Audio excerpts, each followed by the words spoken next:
બહાર વરસાદ ખૂબ જ જોરથી પડી રહ્યો હતો।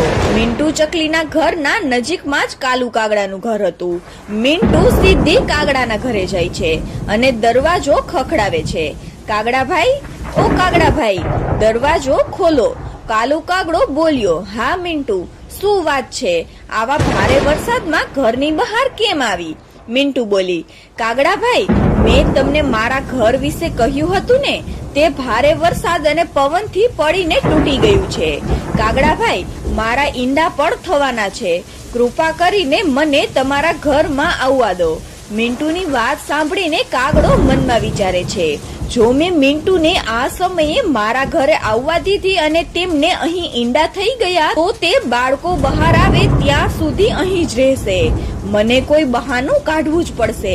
મિન્ટુ, હું તને ઘરમાં તો આવવા દઉં, પરંતુ આજે મારા સાસરિયાવાળા આવ્યા છે।